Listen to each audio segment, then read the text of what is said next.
வணக்கம். இது உங்கள் குருமணி. கல்வி மற்றும் வேலைவாய்ப்பு செய்திகளை தொடர்ந்து பார்த்துக்கிட்டு வந்துட்டுருக்கோம். இன்று நாம் 7ஆம் வகுப்பு 2ஆம் பருவத்தில் குடிமையியலில் முதல் பாடம் மாநில அரசுகளை பார்க்க போகிறோம். வாங்க கண்டென்ட்டுக்குள்ளே போவோம். இந்தியாவிலே கட்டப்பட்ட முதல் கோட்டை புனித ஜார்ஜ் கோட்டை சென்னையில் இருக்குது. அதுதான் இன்றைக்கி நம்மளுடைய தலைமை செயலகமாக செயல்பட்டுருக்கு. இந்தியாவில் 28 மாநிலங்களும் 8 யூனியன் பிரதேசங்களும் இருக்குது.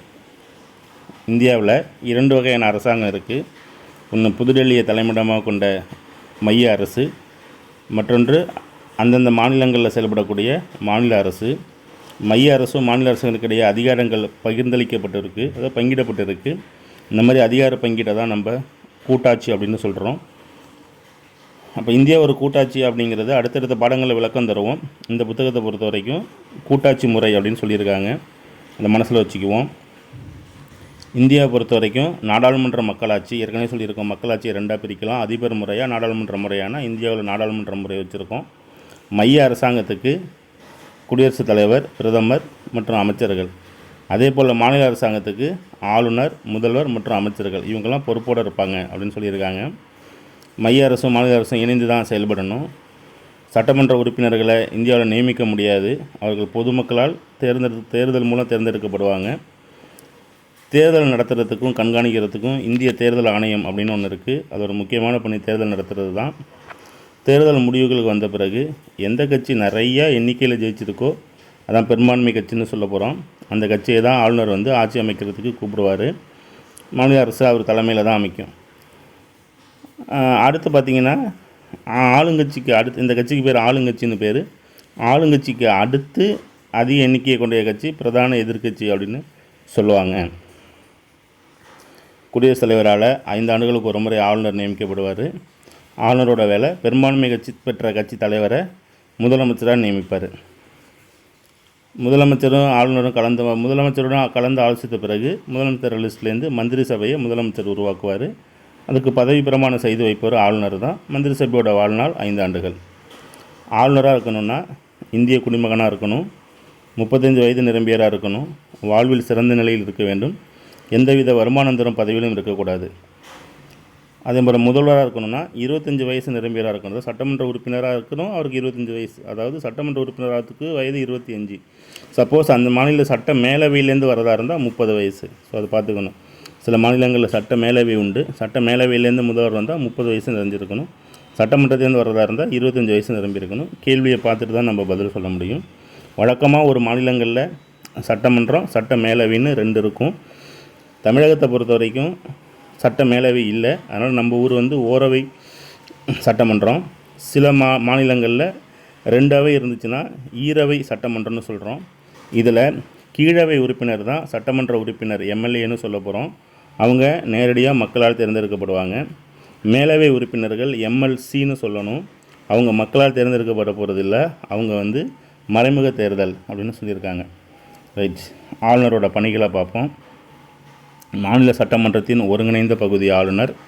மாநில நிர்வாகத்தோட தலைவர். மகத்தான அதிகாரங்கள் அதனால் அவர்கிட்ட இருக்குது.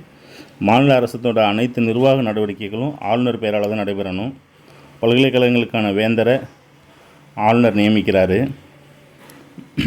மாநில சட்டத்துறையால் இயற்றப்படும் அனைத்து சட்ட முன்வரைவுகளும் இவர் ஒப்புதலுக்கு பிறகு தான் சட்டமாக மாறும். ஸோ ஆளுநர் ஒப்புதலுக்கு முன்னாடி அதுக்கு பேர் மசோதா, இவர் ஒப்புதல் அளித்தால் அது பேர் சட்டம்.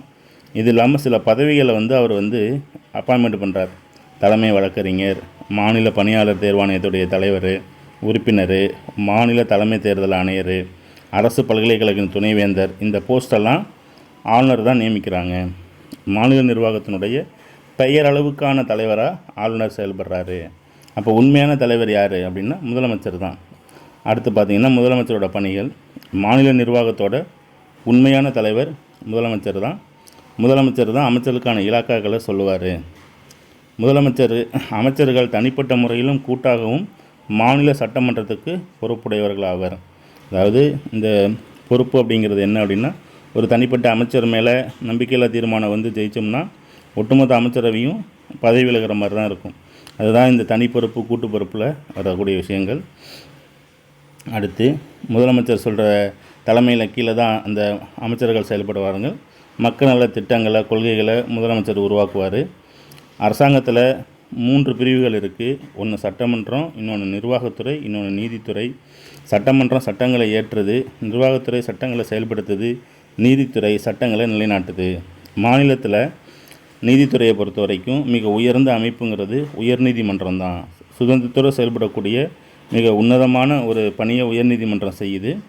இந்திய அரசியலமைப்பு சட்டப்படி ஒவ்வொரு மாநிலத்துக்கும் ஒரு உயர்நீதிமன்றம் இருக்குது. சில மாநிலங்களை பொறுத்த வரைக்கும் கூட்டு நீதிமன்றங்கள் கூட இருக்குதுன்னு சொல்லியிருப்பாங்க.